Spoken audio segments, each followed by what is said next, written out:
Let me save you months of overthinking in the next few minutes, all right?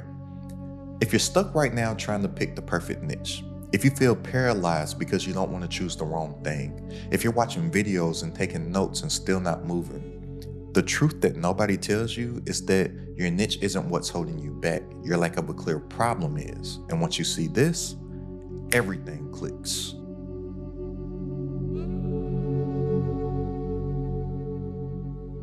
Look, most people get niche or niche or however you pronounce it completely wrong because they think business works like this.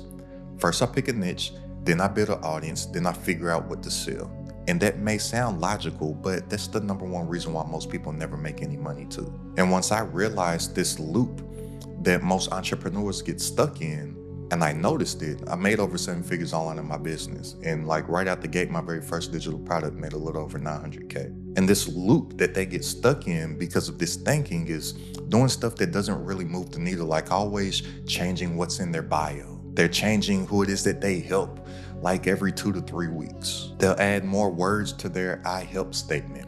They'll think of new logos, they'll think of new brand colors, and they always think that they're branding or something like that, but they still don't have nothing to sell. And they'll say things like, I help busy professionals unlock their hidden potential, or I help creators step into alignment, or I help people get healthy. And I'm like, cool, but nobody knows what that means. And more importantly, nobody knows why they should pay for it. And here's the shift that fixes that instantly. And listen to me loud and clear when I say this. Your niche is not the moneymaker, your problem is. People don't buy niches, they buy solutions to specific problems. And when your problem is clear enough, the right people show up. You don't need to guess who your niche is, you let your problem reveal it. And this is where most people finally get unstuck because instead of asking, who am I talking to? They start asking, whose problem am I solving? So look, this is exactly how this works. And it's so simple and so many people are just really missing out on all the big money opportunities because they can't just see the simplicity of all this stuff. And remember, simple scales and fancy fails. It's all that fancy, clever, witty, cool stuff that fails.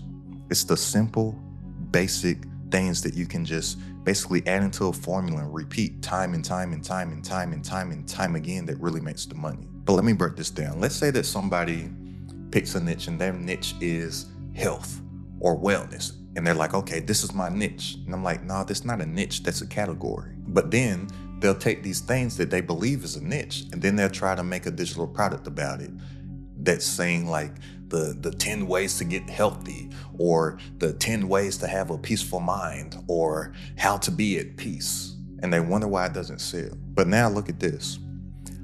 What if that same person came up with 10-minute dinners for people who hate cooking and are exhausted after work? Now, who is this for? I didn't say moms. I didn't say professionals. I didn't say people over 30. I didn't need to.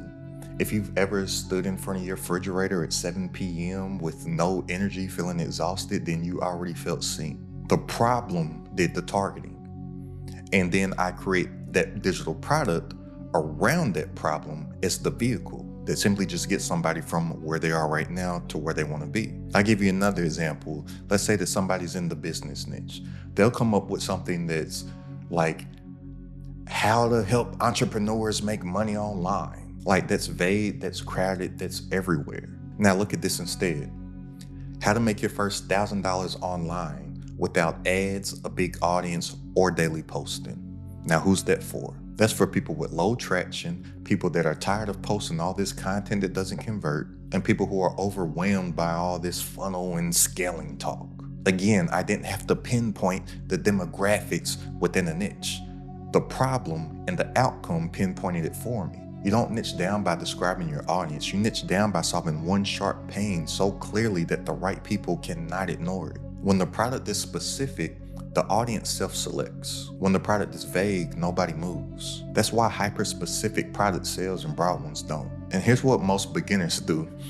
They'll say stuff like, oh, well, I don't want to limit myself because I just know how to do so much stuff and I'm so great at so many things. I'm like, well, if you're so great at so many things, why can't you ever make any money at any of the things? How about we get that down to one? Make some money with that one. Maybe get your cup to runneth over, so when you have an overspill, now you can let the abundance flow over to all these other interests that you have. But first, we got to make money doing this one thing. And broad products, they don't feel urgent, but specific ones do.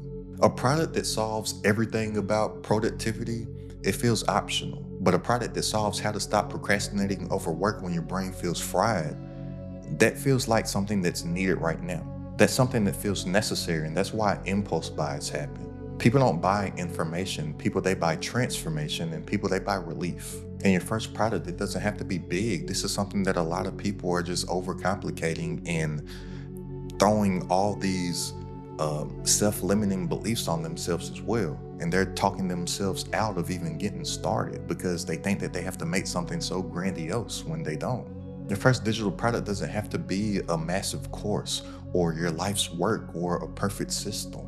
It can be something small, specific, and useful. And a lot of people are wasting a lot of time, energy, effort, money, resources on making all this big stuff before they even have any proof of concept that anybody even wants what it is that they have to offer.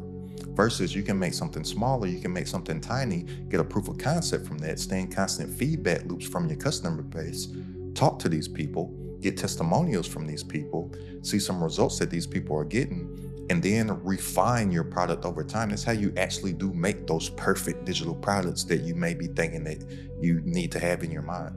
Look, the stuff that I've created in the past, whether it be different courses, different ebooks, different trainings, different webinars, my community that I currently have right now is credited at the top.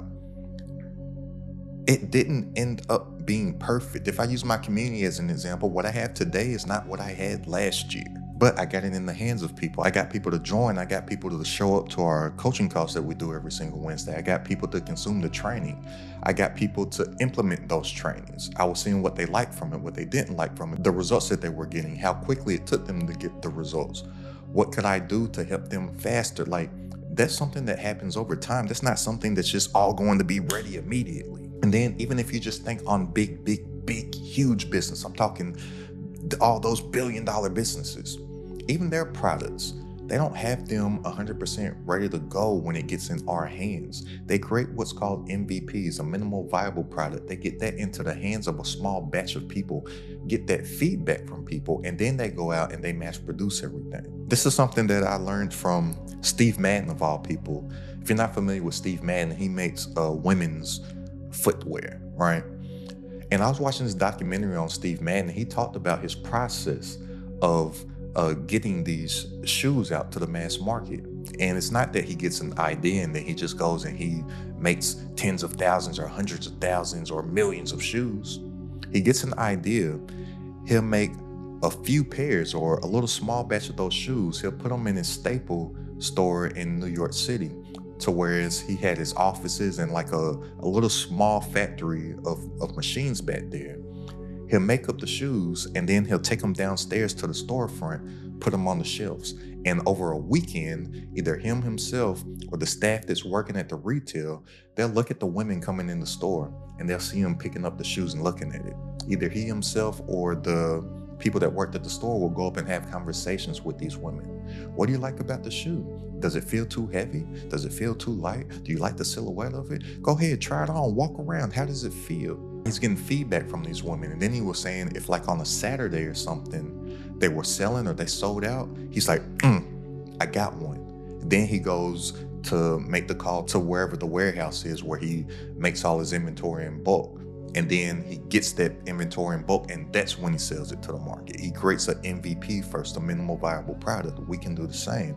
We don't have to have everything perfect, but we do have to have something and get it into the hands of somebody so we can get some feedback from them. You're not building an empire on day one, but what you are doing is that you're proving that somebody is willing to pay for your brain. That's it. Now, a simple filter to actually help you come up with your first product ideas, ask yourself, what do people ask me for help with? What do others find confusing? What have I already figured out the hard way? Think about that. We've all been through things to where once we've gotten to the other side of it, once we've figured it out for ourselves, we can see everything like from a bird's eye view. And we're like, man, If I just did it like that, then this would have got done way quicker, right? What are those things? And then narrow it down to one problem, not 10, not everything you know, one. Because clarity beats complexity every single time. And that's most people's number one thing that's holding them back, is that they're not able to focus on any one thing. And focus, F-O-C-U-S, stands for follow one course until successful. Everybody wants to do everything to whereas they can't become successful at anything. And while you're doing this mental exercise, if you start to think to yourself, which this is a thought that most people have, oh, it's saturated over there. Nah, this market's saturated. Everybody's doing that. That's a good thing. That shouldn't be something that you want to run away from, because that means that people are buying. Saturation proves that a market exists. If there's a whole bunch of people buying and selling over here, and then over here I see absolutely nobody, there's probably a reason why nobody's doing this. I want to hop into all this saturation. Your job is not to invent a new market. Your job is to bring a new angle to an already existing one. People don't buy the best product. People buy the one that makes sense to them. And people buy whatever that product is from the person that they know, like, and trust. We're in the trust economy. So if two people are selling, let's just say the same exact thing, but I like this person better and I trust this person more than this person, then I'm going to buy this from this person because I trust in them to deliver me a good result. The result comes second. They're buying into you first. Remember, we're in the trust economy. Everybody's playing on the even playing field now. And especially how all these algorithms, especially on YouTube, how YouTube is based, it no longer matters how big somebody's audience is. It's all based off of interest. So if we can focus on making that content to promote ourselves, to promote our products, to promote how it is that we can actually help somebody else and make the content that they're interested in, YouTube is going to place it in front of them. I'll prove it to you right now, either after you get done watching this video or later on today, or if you minimize this or open up another tab, go to your YouTube home screen. Or maybe hit refresh.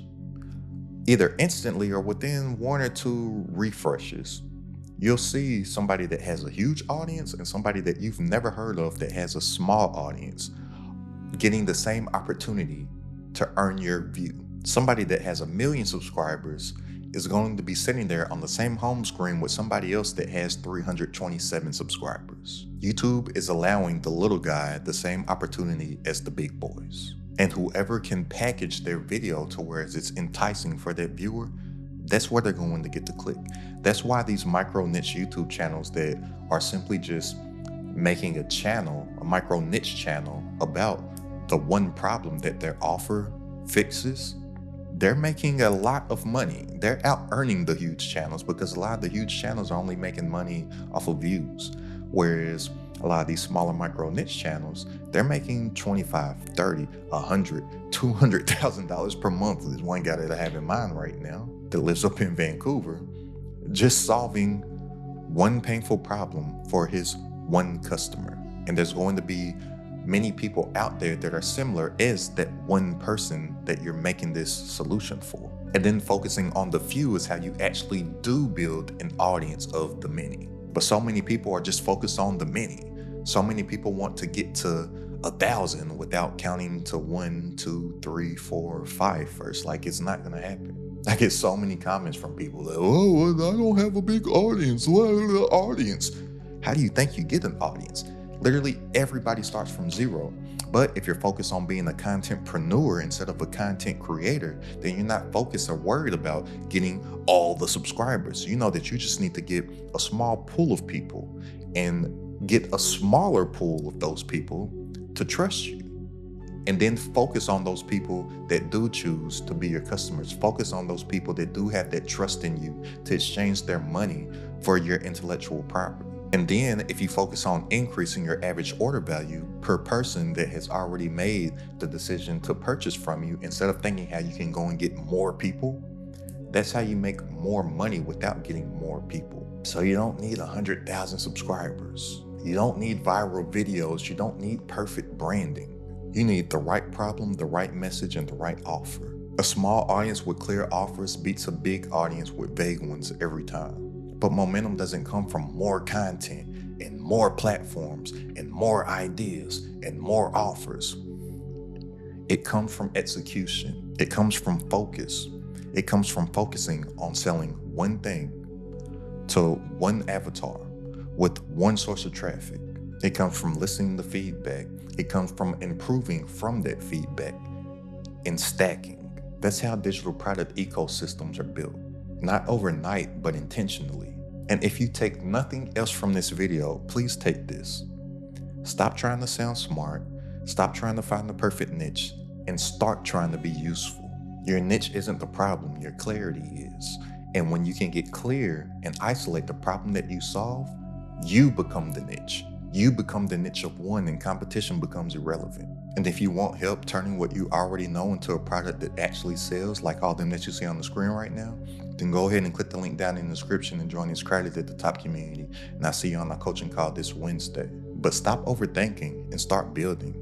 And go ahead and check out this video right here for 3 tiny digital products that will always sell. It's Crowded at the Top.